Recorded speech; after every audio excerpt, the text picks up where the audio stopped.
చందవ చేపల పులుసు, రొయ్యల ఎగురు, గోంగూర రొయ్యలు ఈ సండే స్పెషల్.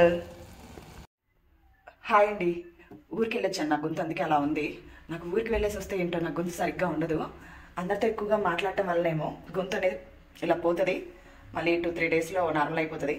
సరే, ఈరోజు ఏంటి వీడియో అంటే, ఈరోజు సండే స్పెషల్ ఏంటంటే, ఈరోజు మార్నింగే ఊరి నుంచి వచ్చాము. అమ్మ అయితే రొయ్యలు ఇట్లాగా పసుపు ఉప్పు వేసేసి ఆగులించి పెట్టేసింది. దీన్ని ఇప్పుడు గోంగూర రొయ్యలు చేద్దాం. కొంచెం ఫ్రైయా లేకపోతే కర్రీయో చేసేస్తాను. ఇంకోటి ఏంటంటే చందవ చేప అండి. ఇది ఏంటంటే పులుసు చేసేద్దాం అనేసి పులుసుకి చింతపండు నానపెట్టాను. ఈ రెండు నేను తిన్నాను. మరి నేను ఇంకేం కర్రీ వండుకోవాలో అర్థం కావట్లేదు. బియ్యం అయితే కడిగి పెట్టేశాను. సరే, మీకు కూడా చందవ చేపల పులుసు రొయ్యల గోంగూర చేసి చూపిద్దాం అనుకుని వీడియో తీస్తున్నాను. సరే, ప్రాసెస్ స్టార్ట్ చేసేస్తాను. ఫస్ట్ చేపల పులుసు చేద్దాం అనుకుని చింతపండు నానపెట్టేశాను. అల్లం పేస్ట్ కూడా పట్టుకున్నాను. దీంట్లోకి అల్లం పేస్ట్ ఒకటే యూజ్ చేసేది మనం. గోంగూర రొయ్యలు చేద్దామని గోంగూర పచ్చిమిరపకాయలు ఉడకపెట్టిన తర్వాత కర్రీ చేయాలి గోంగూర రొయ్యలకి. సరే, అంతలోకి మనం చేపల పులుసు ఎలా చేద్దామో చూద్దాం. చేపల పులుసు స్టార్ట్ చేసే ముందు గోంగూరని పచ్చిమిరపకాయలని ఉడకబెట్టేసుకుంటాను. ఇది ఒక పక్కన పెట్టేసామంటే అది ఉడుకుతూ ఉంటుంది. తర్వాత రైస్ వెలిగిస్తాను. ఇప్పుడు ఇంకా దానికి కొంచెం టైం ఉంది. ముందు పులుసు ఎలా చేయాలో చూద్దాము. ఇదిగోండి, చేపల పులుసుకి కొంచెం ఆయిల్ ఎక్కువగానే తీసుకున్నాను. ఆల్రెడీ అమ్మ ఇందులో కొంచెం ఉప్పు పసుపు వేసేసి ఇచ్చింది. శుభ్రంగా కడిగేసి ఉప్పు పసుపు కలిపి డీప్ ఫ్రిడ్జ్లో పెట్టేసి ఉంచింది. నేను వచ్చేటప్పుడు తీసుకొని వచ్చాను ఇది ఇలాగా. ఇంక ఇప్పుడు పులుసు స్టార్ట్ చేద్దాం. కారం చూడండి, ఆయిల్లోనే వేసాం అనుకోండి. కారము కొంచెం మంచిగా ఎర్రగా కనిపిస్తుంది. కారం 2 స్పూన్స్ వేసాను. పసుపు కలిపిందని చెప్పాను కదా, మేము ఎక్కువగా సాంబార్ పొడి వాడతాము. ఇదిగోండి, ఆ పొడి మాత్రం ఒక్క 1/2 స్పూన్ చాలు. ఈ సాంబార్ పొడి లేకపోతే నాకు పప్పు చారు కానీ చేపల పులుసు కానీ ఏ కర్రీ కూడా నాకు అంత టేస్ట్ అనిపించదు. నా వంటలో స్పెషల్ ఆ సాంబార్ పొడి. నెక్స్ట్ ఏంటంటే ఒక ఉల్లిపాయ. ఎక్కువ ఉల్లిపాయ వేయడం మా వారికి ఇష్టం ఉండదు. వాళ్ళకి నచ్చినట్టే చేయాలి కదా మనం మరి. కానీ ఈజీ ప్రాసెస్, తొందరగా అయిపోతుంది. నెక్స్ట్ ఒక పచ్చిమిరపకాయని కట్ చేసుకుందాం. వేసేసా. నెక్స్ట్ ఈ చేప ముక్కలు వేసేస్తున్నా. ఆల్రెడీ అమ్మ చేప ముక్కల్లో ఉప్పు వేసింది కాబట్టి పులుసుకు తగ్గట్టు నేను వేస్తున్నాను. ఇంకా వీటిని బాగా కలిపేసి పులుసు పోయటమే. ఆల్రెడీ ఫ్రిడ్జ్లో పెట్టినాయి కాబట్టి జాగ్రత్తగా ఉండాలి. వీటిని అంత ఫ్రెష్నెస్ ఉండవు. అయినా ఆ రోజు నేను మా డాడీ తెచ్చిన రోజే ఆల్రెడీ కొంచెం పులుసు చేసి మా వారికి పెట్టేశాను. నేను తినలేండి. ఇంక ఈ ఫ్రిడ్జ్లో ముక్కలు కాబట్టి కొంచెం అంటే బాగుంటాయి. కొద్ది టేస్ట్ అనేది ఫ్రెష్నెస్ అనేది పోతుంది. దీంట్లో పులుసు పోసేస్తాను. పులుసు చిక్కగా పోసుకుంటే బాగుంటుంది. ఉప్పు కారం కరెక్ట్గా వేసుకుంటే పులుసు అడ్జస్ట్ అయిపోతుంది. మరి పులుపుగా ఉండదు, కానీ చిక్కగా పోయాలి. హై మంట మీద ఒక్క 10 మినిట్స్ ఉడికిస్తే చాలు. ఎప్పుడైనా చేపల కూర ఉడికితే చెడిపోతుందంట. మా అమ్మమ్మ చెప్తా ఉండేది. మటన్ అనేది ఉడక్క చెడిద్ది, ఇదేమో ఉడికి చెడిపోతుందంట. అందుకే ఎక్కువసేపు ఉడికించకూడదు. ఇంకో నిమిషం పోస్తున్నాను.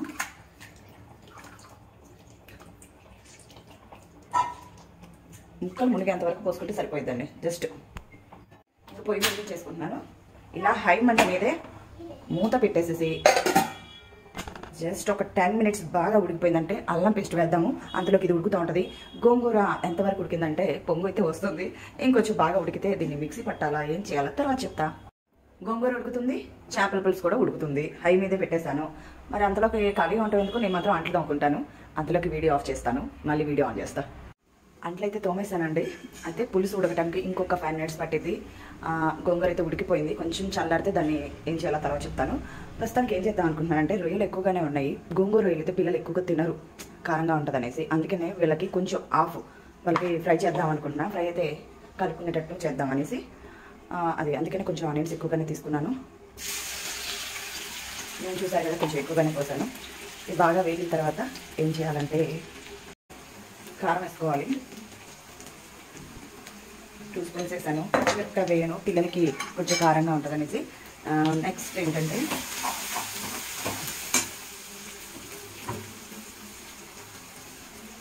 అల్లం పేస్ట్ వేస్తున్నా. ఆల్రెడీ రొయ్యల్లో ఉప్పు వేసాను కదా ఆవులించి పెట్టేటప్పుడు, అందుకని లైట్గానే వేస్తున్నాను. అంతకైతే సరిపోతే మళ్ళీ వేసుకోవచ్చు. నెక్స్ట్ అదే చెప్పాను కదా, సాంబార్ పొడి లైట్.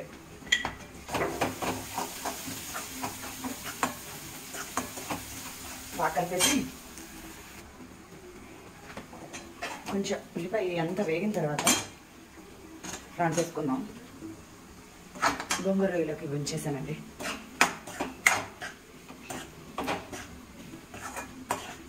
బాగా వేగనిద్దాం.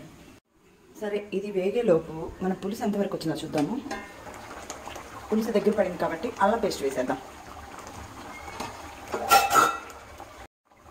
ఇంత వేస్తున్నాను అల్లం పేస్ట్. చేపల పులుసు దగ్గర పడిపోయిందండి. ఆ అల్లం పేస్ట్ కూడా వేసేసాం కదా, బాగానే ఉడికిపోయింది.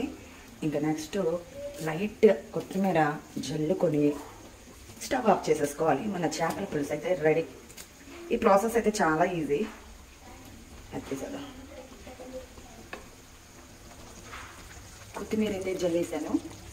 చూడండి, చేపల పులుసు కొత్త అని ఉడుకుతుంది కదా. ఇంక ఇది ఆఫ్ చేసేసుకొని దీనిపైన మూత పెట్టేస్తున్నా. తర్వాత చూద్దాం దాన్ని వేరే గిన్నెలోకి తీయాలా ఏం చేయాలండి. ఇప్పుడు ఫ్రాన్స్ ఫ్రై కూడా అయిపోవచ్చింది. గరం మసాలా వేస్తే అయిపోతుంది. కొద్దిగా సేపు కొంచెం వాటర్ పోసాం అనుకోండి, మరి రొయ్యలు కొంచెం మరి గట్టిగా లేకుండా కొంచెం మెత్తబడతాయి. వాటర్ కొంచెం ఉడికిన తర్వాత గరం మసాలా వేద్దాం.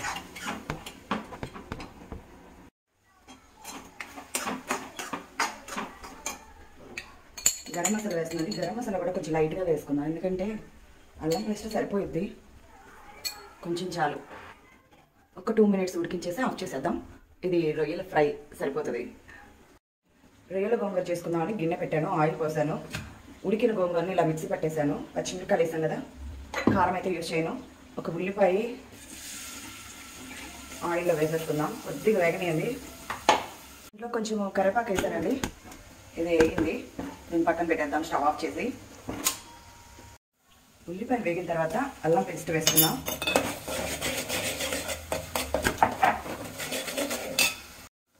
కొంచెం పసుపు,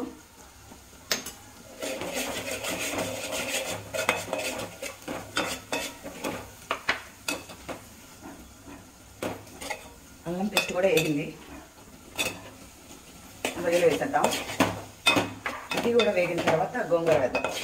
కొద్దిసేపు వేగనియండి. రొయ్యలు కూడా ఉడికినాయి. గోంగూర వేసిన ఇంతవరకు నేను ఉప్పు వేయలేదు.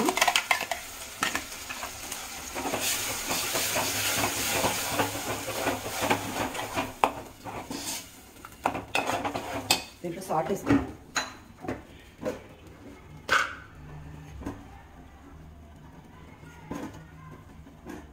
గోంగూర కదా కొంచెం ఎక్కువ పెట్టద్ది, వేసాను. సరిపోతే మళ్ళీ వేసుకుందాం. బాగా దగ్గరికి రానిద్దాం. కొంచెం కరివేపాకు వేస్తాను. నెక్స్ట్ కొద్దిగా గరం మసాలా,